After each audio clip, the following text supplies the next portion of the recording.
Hello students, welcome to my channel. कैसे हो आप सभी लोग। आज हम इस लेक्चर में कवर करेंगे क्लास 11th कॉम्प्लेक्स नंबर की एक्सरसाइज 5.2। उससे पहले हमने इस एक्सरसाइज के लिए बेसिक कंसेप्ट जैसे कि आर्गन प्लेन और polar plane representation of complex number समझा था। अगर आपने मेरा वो वीडियो नहीं देखा है तो ज़रूर उसको जाके देखिए। उस वीडियो को देखने के बाद आप इस एक्सरसाइज को ईजिली कर पाएंगे। तो चलिए अब हम जल्दी से स्टार्ट करते हैं एक्सरसाइज 5.2। ओके, बच्चों एक्सरसाइज 5.2 में आपको जो क्वेश्चंस दिए हुए हैं उसमें आपको क्वेश्चंस को रिप्रेजेंट करना है पोलर फॉर्म में। तो लास्ट क्लास में हमने सीखा था कि पोलर फॉर्म क्या होता है। अगर कोई कॉम्प्लेक्स नंबर है z तो उसको पोलर फॉर्म में हम लिख सकते हैं as r cos theta plus iota r sin theta. Okay बच्चों, where r is modulus of complex number and theta is argument और amplitude of complex number. Okay, अभी r क्या होता है, मॉड्यूलस। मॉड्यूलस हम पहले ही निकाल चुके हैं। Basically r is modulus which is written as like this, which is under root of a square plus b square. और a और b क्या होते हैं, a इज़ रियल पार्ट और b इज़ इमेजिनरी पार्ट। जैसे z क्या होता है, अगर आपका z जो दिया हुआ है वो a प्लस आयोटा b है, तो अगर आपको r निकालना है तो आपको under root of a square plus b square निकालना है। ओके, एंड थीटा हम आगे कैलकुलेट करना इन क्वेश्चंस में सीखेंगे।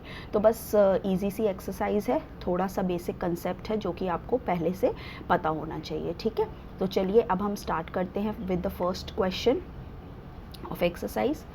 सो बच्चों फर्स्ट क्वेश्चन है, आपको z दिया हुआ है -1 माइनस आयोटा √3। ओके, आपको इसको पोलर फॉर्म में लिखना है। ओके, तो सबसे पहले अब हम निकाल लेते हैं इसमें r हमें पता है which is mod of z which is under root of a क्या है यहाँ -1, उसका स्क्वायर कर देंगे, प्लस b क्या है -√3।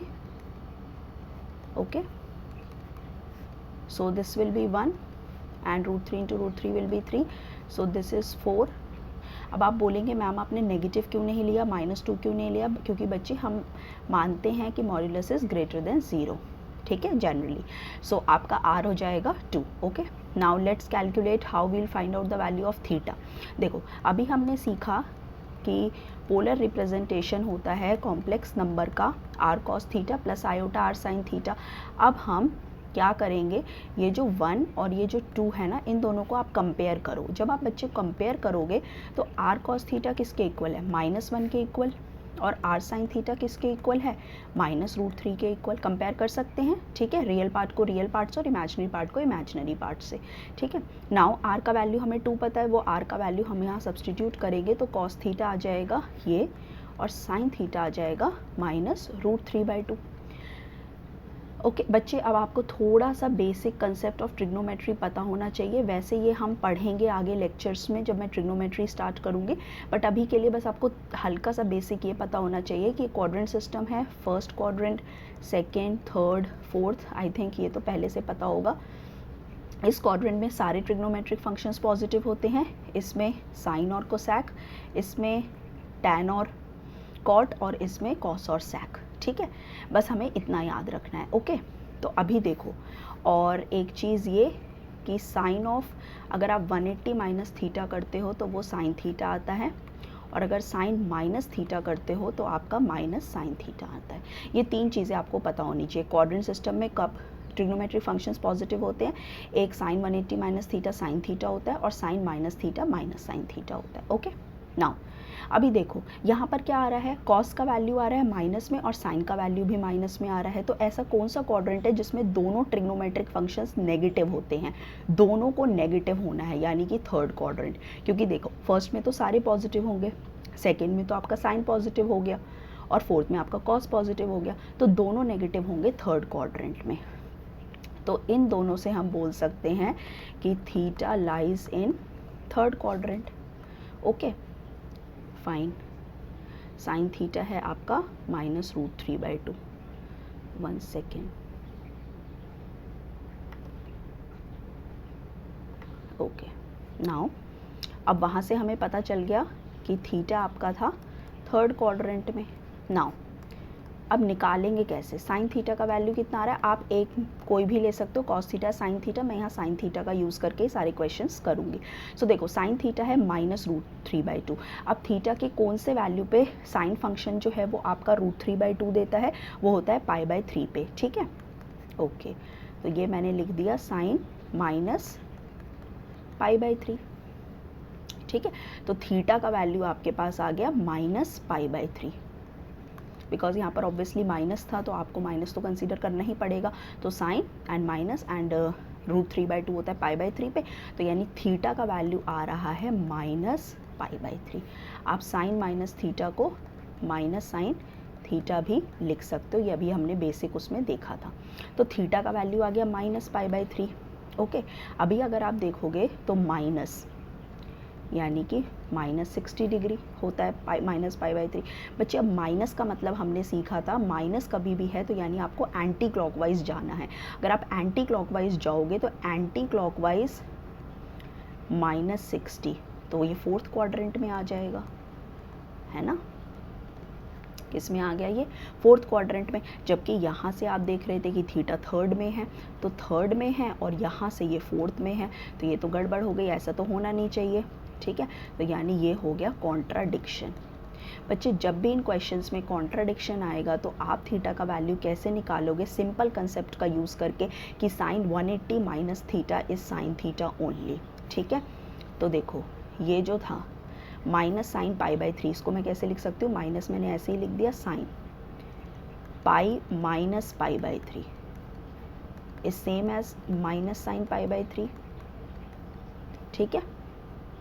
माइनस तो बस सिंपली जो ऑलरेडी था वो हमने लगाया, उसको अभी आप भूल जाइए। इस चीज़ को देखिए, sine 180 minus theta is same as sine theta, ठीक है। Sine 180 minus theta is same as sine theta, तो साइन π/3 की जगह मैं साइन पाई माइनस π/3 भी लिख सकती हूँ। अब हम इस चीज़ में एलसीएम ले लेंगे, तो ये हो जाएगा 3π माइनस π/3 विच इज़ 2π/3, और बाहर जो था वो माइनस का साइन था ही, तो यानी अब थीटा आ गया आपका -2π/3। -2π/3 का मतलब क्या हुआ, minus, okay, that is -120 degree, ठीक है। क्योंकि अगर आप यहाँ वैल्यू पुट करोगे पाई का तो 180, तो यानी कि ये आ जाएगा आपका -120। अभी -120 कहाँ लाई करेगा, नेगेटिव है तो एंटी क्लॉकवाइज जाइए, एंड 120 यानी कि ये आ गया 3rd क्वाड्रेंट में, और यहाँ से भी आपको थीटा किस में मिल रहा था, 3rd में, तो यानी अब कोई कॉन्ट्राडिक्शन नहीं रहा, यानी थीटा का वैल्यू हो गया डायरेक्टली -2π/3। कॉन्ट्राडिक्शन ख़त्म, यानी कि आंसर मिल गया। तो अभी आप पोलर फॉर्म में z को कैसे लिखोगे बच्चे, तो z = होता है r cos थीटा, r मैंने बाहर लिख लिया, plus iota sine theta. So r का वैल्यू कितना आया था 2, देन यू हैव cos, और थीटा का वैल्यू आ रहा है -2π/3, तो ये हो गया plus iota sine -2π/3। I hope I am clear. बस बहुत ही सिंपल है, जब भी कॉन्ट्राडिक्शन आए आप सिंपली साइन 180 माइनस थीटा करके क्वेश्चन को सॉल्व कर लीजिए, और आप रीचेक भी कर सकते हैं, आपका आंसर कॉन्ट्राडिक्ट नहीं करेगा। जल्दी से अब इसी तरीके से हम आगे क्वेश्चंस को प्रोसीड करेंगे। अगला क्वेश्चन है ये, ठीक है। चलिए सबसे पहले r निकाल लेते हैं, which is mod of z। So this is -√3² + 1², again we'll have 3 + 1 which is √4 which is 2, ठीक है। नाउ इसको अगेन वही चीज़ से कंपेयर करेंगे, r cos theta plus iota r sin theta, दोनों चीज़ को कंपेयर करेंगे तो r cos थीटा हो जाएगा आपका -√3 और r sin थीटा हो जाएगा आपका 1। r का वैल्यू पुट कर दो तो cos थीटा आ जाएगा -√3/2 और sin थीटा आ जाएगा आपका 1/2। अगेन cos नेगेटिव होना है और sin पॉजिटिव होना है। किस क्वाड्रेंट सिस्टम में होता है, 2nd क्वाड्रेंट में, ठीक है। तो यहाँ से हमें पता चलेगा ये नेगेटिव और ये पॉजिटिव, यानी यहाँ से पता चल रहा है कि थीटा लाइज इन 2nd क्वाड्रेंट, ठीक है। अभी इसको देखो 1/2, अभी थीटा के किस वैल्यू पे साइन का वैल्यू 1/2 होता है, वो होता है π/6 पे, साइन ऑफ π/6 पे। तो थीटा का वैल्यू आ गया आपके पास π/6, ठीक है। अभी आप π/6 करोगे तो यानी थीटा हो गया आपका 30 डिग्री, ठीक है। इन डिग्रीज़ में ये आ गया 30, और 30 तो आपका आता है किस क्वाड्रेंट में, फर्स्ट में, तो यहाँ भी क्या हो गया आपका कॉन्ट्राडिक्शन हो गया। अभी जैसे ही मैंने आपको कॉन्ट्राडिक्शन बताया है तो आपको कुछ नहीं करना है, डायरेक्टली आप साइन ऑफ π/6 को क्या लिख सकते हो, साइन ऑफ पाई माइनस π/6 लिख सकते हैं ना, क्योंकि sine 180 minus theta is same as sine theta, तो साइन π/6 की जगह मैं ये भी लिख सकती हूँ। सिंपली एलसीएम ले लीजिए तो ये आ जाएगा आपका 5π/6। आप कंपेयर भी करके देख सकते हो, ठीक है। 5 × 180/6 करेंगे तो 150, और 150 का मतलब हो गया सेकेंड क्वाड्रेंट। कौन सा क्वाड्रेंट, सेकेंड। और पहले भी आपको दिख रहा था कि थीटा सेकेंड क्वाड्रेंट में था, तो कॉन्ट्राडिक्शन आपका नल हो गया। So z equals to R, R का वैल्यू कितना था आपका 2, yes, R was 2 cos theta plus iota sine theta. Clear, चलो now let's do another question, question 3, in which z is given as 1 minus iota. Okay, r निकाल लेंगे which is mod of z under root of 1 square plus minus 1 square, so 1 + 1 यानी ये आ गया आपका √2, ठीक है। Now r cos theta करेंगे तो 1 हो जाएगा, और r sin थीटा करेंगे तो -1 हो जाएगा। r का वैल्यू पुट कर देंगे तो ये आ जाएगा, r का वैल्यू पुट कर देंगे, विल गेट दिस। अभी कॉस पॉजिटिव होना है और साइन नेगेटिव। कॉस पॉजिटिव यानी किस क्वाड्रेंट में होता है, वो होता है आपका फोर्थ क्वाड्रेंट में, ठीक है, कि कॉस पॉजिटिव हो और साइन नेगेटिव हो। और यहाँ से देखो साइन के किस वैल्यू पे थीटा जो है आपका 1/√2 देता है, वो देता है आपका π/4 पे। किस पे देता है आपका π/4 पे, और माइनस भी है। So how you are going to write sine of minus, ठीक है, because minus is already there, तो आपको माइनस तो लिखना पड़ेगा, और 1/√2 आ जाएगा आपका π/4 पे। या फिर आप इसको इस तरीके से भी लिख सकते हो, ठीक है। These are one and the same thing, क्योंकि सामने देखा है sine minus theta is same as minus sine theta, ठीक है। तो यहाँ से आपको थीटा का वैल्यू पता चल गया -π/4। अभी माइनस है तो माइनस मतलब एंटी क्लॉकवाइज जाएंगे, और π/4 यानी कि फोर्थ क्वाड्रेंट,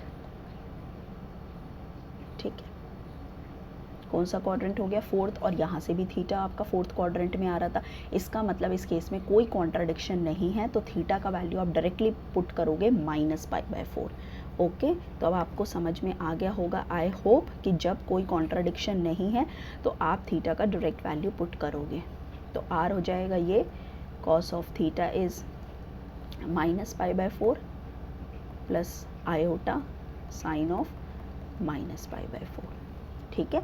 तो बस इसमें दो ही चीज़ें याद रखनी है कि अगर आपका क्वेश्चन में थीटा कॉन्ट्राडिक्शन में आ जाए तो आप उसको sine of pi minus theta करके लिख देना, because that is same as sine theta only, और इसका यूज़ करके एलसीएम लेके आप यहाँ से थीटा फाइंड आउट कर लेना।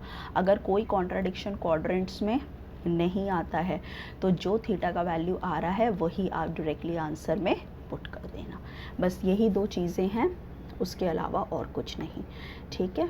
चलिए आगे देख लेते हैं क्वेश्चन 4। क्वेश्चन 4 में z है -1 प्लस आयोटा। अगेन r निकालेंगे तो -1 square plus 1 square, again we'll have √2। Then फिर r cos theta -1, r sin theta 1, r का वैल्यू पुट कीजिए,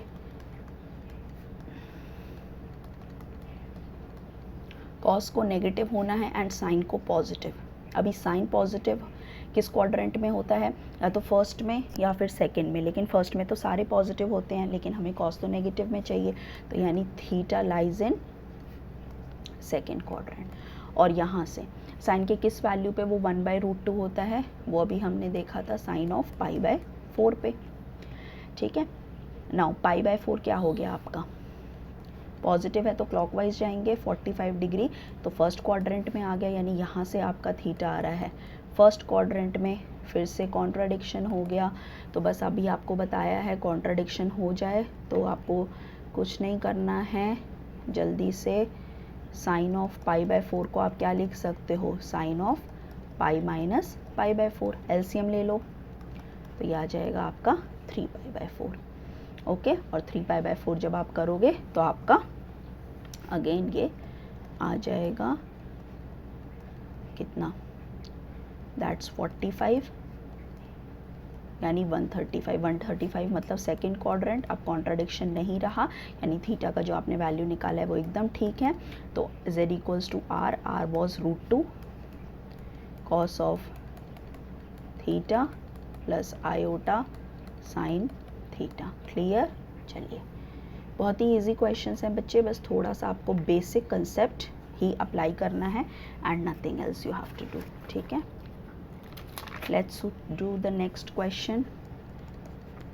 इसमें आपको z दिया है -1 minus iota. Okay, again r निकाल लेंगे तो -1 स्क्वायर प्लस ये भी वही आ जाएगा दोबारा से √2। ठीक है, then do the comparison, this is and r sine theta -1, r का वैल्यू पुट कीजिए। नाउ दोनों नेगेटिव किस क्वाड्रेंट में होते हैं, थर्ड क्वाड्रेंट में, यानी theta lies in third quadrant. ठीक है, आपको बहुत इजीली याद रहेगा। All are positive, sine and cosec are positive, tan and cot are positive, cos and sec are positive. तो दोनों नेगेटिव किस में होंगे, दोनों नेगेटिव होंगे थर्ड क्वाड्रेंट में। और अगर आप यहाँ से थीटा लिखोगे तो ये आ जाएगा वही अगेन 1/√2 आ गया आपका, 1/√2 यानी कि आपका वही अगेन पाई बाय 4। ठीक है, किस वैल्यू पे 1/√2 होता है, साइन का वैल्यू पाई बाय 4 पे, और माइनस है तो इसीलिए आप माइनस लिखेंगे। एंड साइन माइनस थीटा को हम ये भी लिख सकते हैं। ठीक है, माइनस साइन पाई बाय 4 भी लिख सकते हैं। तो यहाँ से आपका थीटा का वैल्यू आ रहा है -π/4। कितना आ रहा है, -π/4।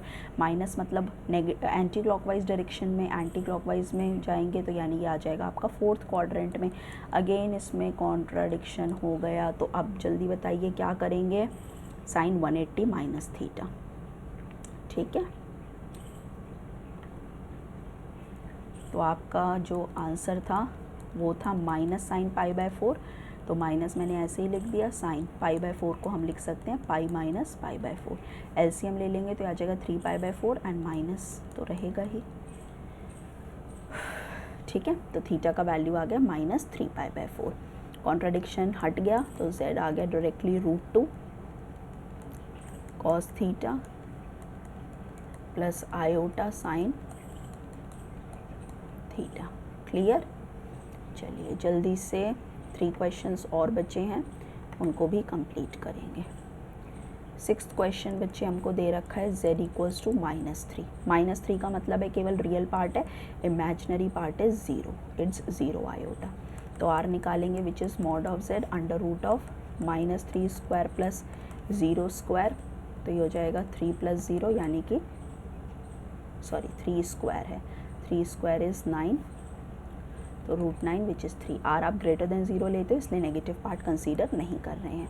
नाउ r cos थीटा यहाँ से हो गया -3 और r sin थीटा तो हो गया 0। ठीक है, r का वैल्यू पुट कर दो, तो r का वैल्यू है 3, तो ये चीज़ आ जाएगी -1 और यहाँ 0/3 तो 0 ही रहेगा। अभी कॉस नेगेटिव आ रहा है और ये पॉजिटिव, आप इस 0 को पॉजिटिव मान रहे हो तो कॉस नेगेटिव होना चाहिए और साइन पॉजिटिव होना चाहिए। तो इसका मतलब है थीटा लाई करेगा सेकंड क्वाड्रेंट में। ठीक है, और अगर आप यहाँ से 0 निकालोगे तो साइन 0 किस पे होता है, बेसिकली वो 0 पे ही होता है। ठीक है, साइन 0 इज़ 0, तो यानी यहाँ से थीटा का वैल्यू आ गया 0। अभी 0 का तो मतलब हो गया बेसिकली फर्स्ट क्वाड्रेंट, तो ये दोबारा से कॉन्ट्राडिक्शन हो गया। तो जैसे ही कॉन्ट्राडिक्शन होगा आप क्या करोगे,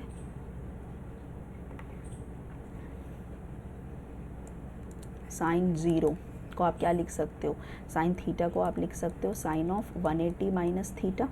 ठीक है, तो पाई -0 दिस विल बी पाई। ठीक है, कॉन्ट्राडिक्शंस हट गया क्योंकि पाई जो है आपका फिर आ गया सेकंड क्वाड्रेंट में, और पहले भी हमने देखा था कि थीटा सेकंड में आना चाहिए। तो कॉन्ट्राडिक्शन ख़त्म, तो थीटा का वैल्यू लिखेंगे पाई। तो z हो जाएगा आपका r विल बी 3, तो r cos theta plus iota sine theta.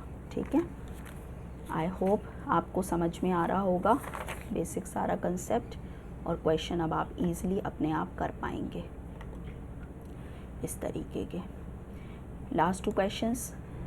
7th, z given to you is √3 plus iota. Calculate r. R will be